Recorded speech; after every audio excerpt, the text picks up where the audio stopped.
নমস্কার, good morning. তোমরা দেখছো তোমাদের প্রিয় channel exam guide by Nitu. বন্ধুরা, এসএসসি এমটিএস জিকে ক্লাসে তোমাদেরকে জানাই স্বাগত। তোমরা যারা এবছর এসএসসি এমটিএস দেবে, তোমাদের জন্যই আমি নিয়ে এসেছি 2024 সালে এসএসসি এমটিএস পরীক্ষায় এসে যাওয়া সাধারণ জ্ঞানের প্রশ্ন নিয়ে এই বিশেষ ক্লাস। তো আজকে আমি করাচ্ছি 56তম ক্লাস, যেটি 11ই নভেম্বর 2024 সালে তৃতীয় শিফটে পরীক্ষা এসেছিল। তো বন্ধুরা, তোমরা যারা এখনও পর্যন্ত চ্যানেলটি সাবস্ক্রাইব করোনি, তো অবশ্যই চ্যানেলটি সাবস্ক্রাইব করে নেবে। ভিডিওটা ভালো লাগলে লাইক করে বন্ধুদের সঙ্গে শেয়ার করবে। তো চলো শুরু করছি আজকের প্রশ্নপত্রগুলো। শুরু করছি আজকের প্রথম প্রশ্ন। দেখো কি বলেছে, নিম্নলিখিত জাতীয় নেতাদের মধ্যে কে 1958 সালে উজ্জয়িনীতে অনুষ্ঠিত প্রথম অখিল ভারতীয় কালিদাস সম্মান সমারোহের উদ্বোধন করেন? তো সঠিক উত্তর হবে রাজেন্দ্র প্রসাদ 1958 সালে উজ্জয়িনীতে অনুষ্ঠিত প্রথম অখিল ভারতীয় কালিদাস সম্মান সমারোহের উদ্বোধন করেছিলেন। বিখ্যাত লোকনৃত্য ধোলাচা নাচ কোন রাজ্যে পরিবেশিত হয়? তো ধোলাচা নাচ এটি কিন্তু মহারাষ্ট্রে পরিবেশিত হয়। তো সঠিক উত্তর হবে মহারাষ্ট্রের লোকনৃত্য ধোলাচা নাচ। মহারাষ্ট্রের আরও উল্লেখযোগ্য লোকনৃত্য হচ্ছে লেজিম, লাবণী এবং তামাশা। 2023 সালে নিউ ইয়র্কের কার্নেগি কর্পোরেশন ড্যাশের প্রেসিডেন্ট অজয় বঙ্গকে তাদের মহান অভিবাসী তালিকায় অন্তর্ভুক্ত করেন।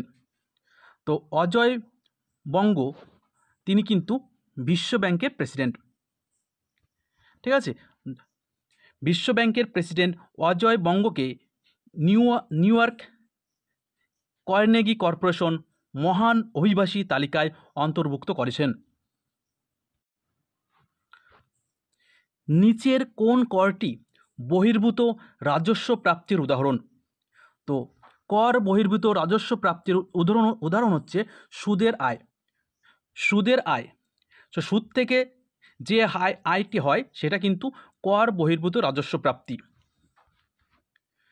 11ই ডিসেম্বর 2022 নিম্নলিখিতর মধ্যে কে হিমাচল প্রদেশের উপমুখ্যমন্ত্রী হিসাবে দায়িত্ব গ্রহণ করেন? তো সঠিক উত্তর হবে মুকেশ অগ্নিহোত্রী। তিনি বর্তমানেও কিন্তু হিমাচল প্রদেশের উপমুখ্যমন্ত্রী হিসেবে দায়িত্ব পালন করছেন। আর হিমাচল প্রদেশের বর্তমান মুখ্যমন্ত্রী সুখবিন্দর সিং সুকু, তিনিও কিন্তু 2022 ডিসেম্বর মাস থেকে কিন্তু হিমাচল প্রদেশের মুখ্যমন্ত্রী হিসেবে দায়িত্ব পালন করে চলেছেন। ভারতীয় রাজনৈতিক ব্যবস্থায় রাষ্ট্রপতির পদ হলো একজন। তো ভারতীয় রাজনৈতিক ব্যবস্থায় রাষ্ট্রপতির পদ হলো একজন নামমাত্র প্রধান। তো অপশন ডি, নামমাত্র প্রধান। ভারতীয় সংবিধানে যখন একাদশ মৌলিক কর্তব্য অন্তর্ভুক্ত করা হয়েছিল তখন প্রধানমন্ত্রী কে ছিলেন? তো ভারতীয় সংবিধানে 11তম মৌলিক কর্তব্য 2002 সালে অন্তর্ভুক্ত করা হয়েছিল। ঠিক আছে, তো তখন ভারতের প্রধানমন্ত্রী ছিলেন অটল বিহারী বাজপেয়ী। Option A, Atal Bihari Vajpayee. এই 11তম মৌলিক কর্তব্য বলা রয়েছে 6 থেকে 14 বছর বয়স্ক শিশুদের বাধ্যতামূলক প্রাথমিক শিক্ষা প্রদান করা। আর মৌলিক কর্তব্য ভারতীয় সংবিধানে 51 এ অনুচ্ছেদ এবং 4 এ ভাগে কিন্তু অন্তর্ভুক্ত করা রয়েছে। পরবর্তী প্রশ্ন, বিজয়নগর সাম্রাজ্যের গ্রামীণ কার্যকলাপ ড্যাশ নামে পরিচিত? বংশগত কর্মকর্তাদের একটি দল দ্বারা পরিচালিত হয়। তো গ্রামীণ কার্যকলাপ আয়াগার নামে পরিচিত বংশগত কর্মকর্তাদের একটি দল দ্বারা পরিচালিত হতো। চতুর্থ ইঙ্গ মহীশূর যুদ্ধ কোন বছর সংঘটিত হয়? তো চতুর্থ ইঙ্গ মহীশূর যুদ্ধ সংঘটিত হয়েছিল 1799 সালে। অপশন এ, 1799 সালে চতুর্থ ইঙ্গ মহীশূর যুদ্ধ সংঘটিত হয়েছিল। নিচের কোনটি ভৌত পরিবর্তনের উদাহরণ? এই উদাহরণে পদার্থের রাসায়নিক গঠনে কোনো পরিবর্তন হয় না। তো দেখো, জলে চিনি মিশিয়ে মিষ্টি পানীয় তৈরি করা, এটা কিন্তু ভৌত পরিবর্তন। তো শুধুমাত্র অপশন বি কিন্তু সঠিক উত্তর হবে। ঠিক আছে, সরি, ডি অপশন সঠিক, বিবৃতি বি সঠিক। ঠিক আছে, তো কি বলেছে, জলে চিনি মিশিয়ে মিষ্টি পানীয় তৈরি করা, এই বিবৃতি কিন্তু সঠিক, যেটা রয়েছে অপশন ডিতে।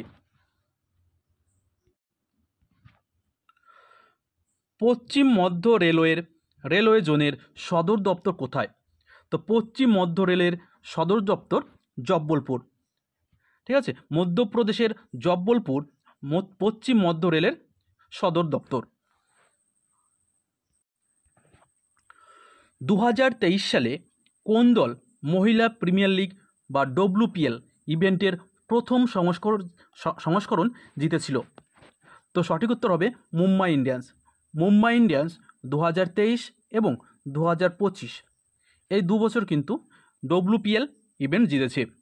আর রয়্যাল চ্যালেঞ্জার ব্যাঙ্গালোর তারা 2024 সালে WPL খেতাব জিতেছে। ভারতের পরিবেশ, বন ও জলবায়ু পরিবর্তন মন্ত্রণালয় ভারতের সমস্ত বিপন্ন প্রজাতির তালিকা এবং তাদের সংরক্ষণের অবস্থা সংরক্ষণ করে। এই বইটির নাম কি? তো এটি হচ্ছে red data book. Red data book, সঠিক উত্তর হবে রেড ডেটা বুক, যারা ভারতের পরিবেশ, বন ও জলবায়ু পরিবর্তন মন্ত্রণালয়ের সমস্ত বিপন্ন প্রজাতির তালিকা এবং তাদের সংরক্ষণের অবস্থা সংরক্ষণ করে।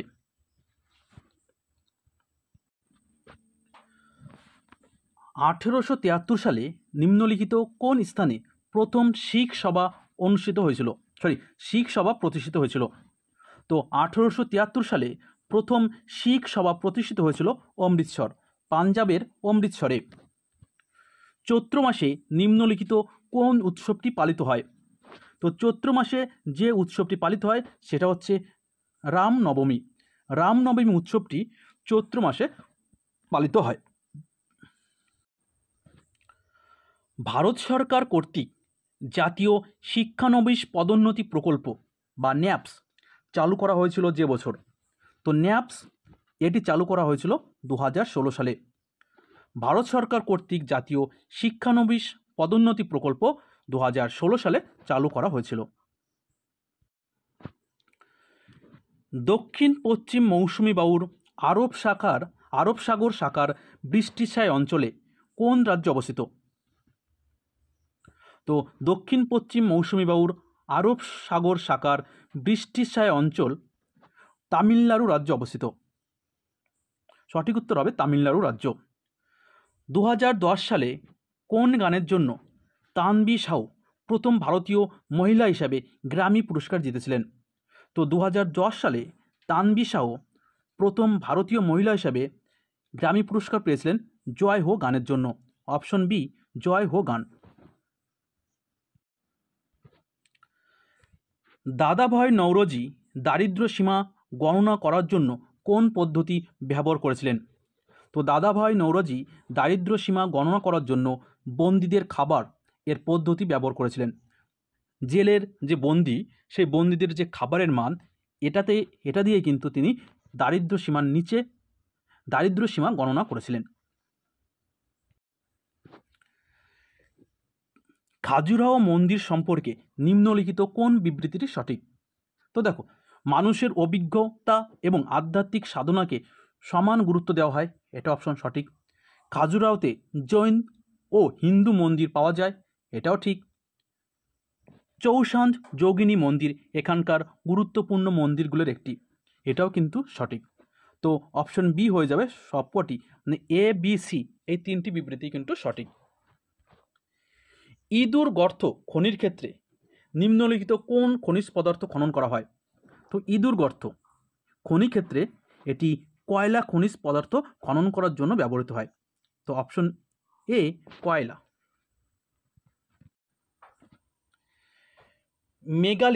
মেগালিথ শব্দের আক্ষরিক অর্থ হলো কি?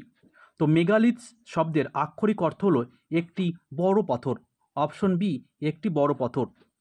পরবর্তী প্রশ্ন, নিম্নলিখিত কোন হিন্দি উপন্যাসটি বিষ্ণু প্রভাকর লিখেছিলেন? তো বিষ্ণু প্রভাকরের লেখা হিন্দি উপন্যাস অর্ধনারীশ্বর। অপশন বি অর্ধ নারীশ্বর।